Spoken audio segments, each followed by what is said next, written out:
Hi everyone, ತುಂಬಾ ಸಿಂಪಲ್ಲಾಗಿ ಒಂದು ಬೇಳೆ ಸಾರು ರೆಸಿಪಿ ಯಾವ ರೀತಿ ಪ್ರಿಪೇರ್ ಮಾಡ್ಕೋಬೇಕು ಅನ್ನೋದನ್ನು ನಿಮ್ಮ ಜೊತೆ ಶೇರ್ ಮಾಡ್ತಾ ಇದ್ದೀನಿ. Welcome to Dhanyash channel. ಇದಕ್ಕೋಸ್ಕರ ನಾನು ಫಸ್ಟ್ ಒಂದು ಕುಕ್ಕರ್ನ ತೊಗೊಂಡಿದ್ದೀನಿ. ಕುಕ್ಕರ್ಗೆ 200 ಗ್ರಾಮ್ಸ್ ತೊಗರಿಬೇಳೆನ ವಾಶ್ ಮಾಡ್ಕೊಂಡು ಆ್ಯಡ್ ಮಾಡ್ಕೊಂಡಿದ್ದೀನಿ. ನಂತರ ಹಸಿಮೆಣಸಿನಕಾಯಿ, ನಂತರ ಕಟ್ ಮಾಡ್ಕೊಂತ 3 ಟೊಮೆಟೊನ ಆ್ಯಡ್ ಮಾಡಿ 1 ಗ್ಲಾಸಸ್ ನೀರನ್ನು ಆ್ಯಡ್ ಮಾಡಿಕೊಂಡು 3 ವಿಸಿಲ್ನ ಕೂಗಿಸ್ಕೊತಾ ಇದ್ದೀನಿ.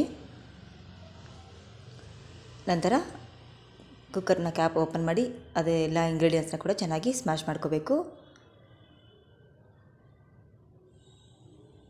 ನಂತರ ಕಟ್ ಮಾಡ್ಕೊತ ಬದನೆಕಾಯಿನ 4 ರಿಂದ 5 ಬದನೆಕಾಯಿನ ಆ್ಯಡ್ ಮಾಡ್ಕೊತಾ ಇದ್ದೀನಿ. ನಾನು ಬದನೆಕಾಯಿನ ಕೂಡ ಆ್ಯಡ್ ಮಾಡಿದ ನಂತರ 1 ವಿಸಿಲ್ನ ಕೂಗಿಸ್ಕೊಂಡು ಸೈಡ್ಗೆ ಇಟ್ಕೋಬೇಕು.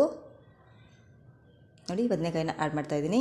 ನಂತರ ಸ್ಟವ್ ಆನ್ ಮಾಡಿ ಪಾತ್ರೆ ಇಟ್ಟು ಆಯಿಲ್, ಸಾಸಿವೆ, ಬಡಿಗೆ ಮೆಣಸಿನಕಾಯಿ, ಕರಿಬೇವು, ಜಜ್ಜಿಕೊಂಡಿರೋಂಥ ಬೆಳ್ಳುಳ್ಳಿ, ಈರುಳ್ಳಿನ ಕೂಡ ಆ್ಯಡ್ ಮಾಡಿ ಎಲ್ಲನೂ ಕೂಡ ಚೆನ್ನಾಗಿ ಮಿಕ್ಸ್ ಮಾಡ್ಕೋಬೇಕು. ತುಂಬಾ ಸಿಂಪಲ್ಲಾಗಿ ಈಸಿಯಾಗಿ ಮಾಡ್ಕೊಳ್ಳೋಂಥ ಮೆಥಡ್ ಫ್ರೆಂಡ್ಸ್ ಇದೊಂದು ಬೇಳೆ ಸಾರು ರೆಸಿಪಿ. ನೀವು ಫಸ್ಟ್ ಟೈಮ್ ನನ್ನ ಚಾನಲ್ ನೋಡ್ತಾ ಇದ್ದರೆ ಪ್ಲೀಸ್ ಲೈಕ್ ಮಾಡಿ, ಶೇರ್ ಮಾಡಿ, ಹಾಗೆ ಸಬ್ಸ್ಕ್ರೈಬ್ ಮಾಡ್ಕೊಳ್ಳಿ.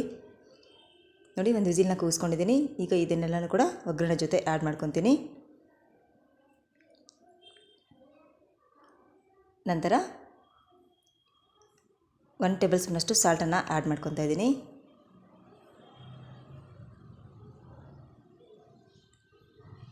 ಸಾಂಬಾರು ಪೌಡರ್ 1 ಟೇಬಲ್ ಸ್ಪೂನಷ್ಟು ಆ್ಯಡ್ ಮಾಡ್ತಾಯಿದ್ದೀನಿ.